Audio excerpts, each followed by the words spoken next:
Hello, hello, hello. I have a really cool minecart track design for you today. So basically what this does is using one track, you can send carts in both directions without them colliding. This would mostly be useful for survival multiplayer if you want a track that you can travel both directions with people and then people won't collide. It may also be useful for single player if you're doing automated stuff. So I'll demonstrate here. What you'll see is this cart will go first, and this cart will go second, and we'll wait here until this cart's passed. So, as you can see, this stops here. Now that cart passes, and then it goes. There's a couple other things. It also allows it so, let's say both carts are coming simultaneously, they'll both stop each other, and there's a fail-safe to keep them from being stuck. So then this one goes ahead. I'll explain that later in the tutorial section of this. And then the last thing is, if there's only one cart going on this, it'll keep going with absolutely no stop. So it doesn't slow down your travels much at all. So that's what this does. I'll show you the rest in the tutorial section. So how do you build this? Well, what you'd want is the track going this direction will go off to the right in this case, go around and then keep going. And from this direction it will go off this way and keep going. So I'll just show you the track design quickly so you can copy this. The pressure plate and powered track is necessary. And now I'll show you the wiring. So this is the same design, except I'm ignoring all of the track to make it more clear, except the pressure plate, which is important. So each time it goes over the pressure plate, it does two functions. So because the cart's going forward when it's over this pressure plate, it needs to turn out the track in the distance over there, and it needs to turn on this track. So basically how this works is it sends a signal to this RS latch, which I'll show you in a second, which then powers this rail. So if this RS latch is switched around, which I'll do quickly, when the cart goes over this, the rail becomes powered. It also sends a signal down here, and you'll use instantaneous repeaters so that the signal goes all the way down instantaneously. So how do you build this RS latch is relatively simple. You just put, this will be what runs into the rail, so the rail will be over here. Then, oh, sorry. So then you'll have this powering here, this powering this, and redstone here. And when you send power into this, it, like so, it will unpower the rail. Or, sorry, power the rail when you send power into this block. And then this will go down the line. And how does the instantaneous repeater work? That is simply sticky piston over here. Now you put redstone here, and you need two blocks. This is redstone and a torch. So basically what happens is when this piston extends, this redstone sends a power down here, and it will be instantaneous. So if you watch this redstone line, it instantly changes. Boom. And you can have as long as you want. Now, to send power to reverse the NOR gate, or sorry, RS latch, here's the same thing.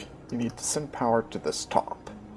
So what you would have is, you would have, once again, let's say, this would be the repeater, instantaneous repeater. You send power along this line up here into the top of this RS latch. And this half slab is necessary because if you don't have the half slab, the power from this RS latch will go down and power this repeater, which, as you can see, oh, sorry, if it's fully correct, it freaks out like that, which is not good. But now, as you can see, it's perfectly fine because only this part's powered. So you might be thinking, why not use a dropper RS latch? But at least as of this 1.8 snapshot, the droppers weren't working well and being somewhat buggy.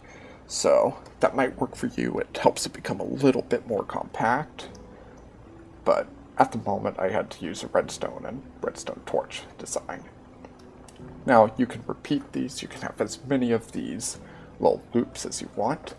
If you're on an SMP world, the default is for it to load 10 chunks, so you would have to have one of these stations every 15 chunks or so to keep for players, because both players will be loading to make it work, because if the redstone won't go more than 10 chunks out because it's not loaded, and then it won't work.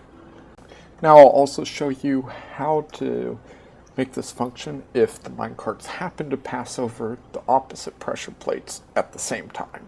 Because if they go over the detector rails simultaneously, they'll turn off each other's power tracks and get stuck there instantly, or infinitely. But this one thing allows it to make up for that. So since you take each path, and this path, and because it's all instantaneous repeaters, you send it to this AND gate.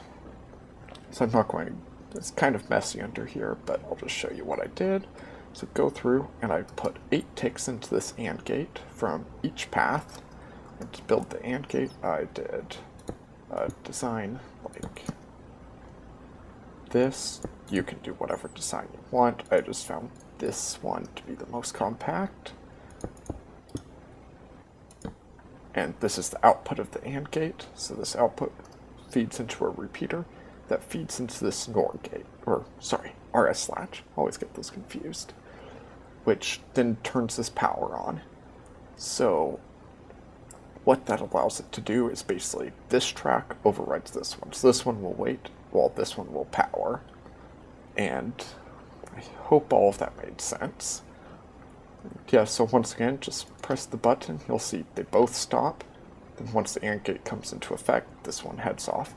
I found with mixtures of timings, depending on how the carts stop and stuff, you need 12 ticks to be safe before you power this one. So I have my 8 ticks here and 4 ticks here.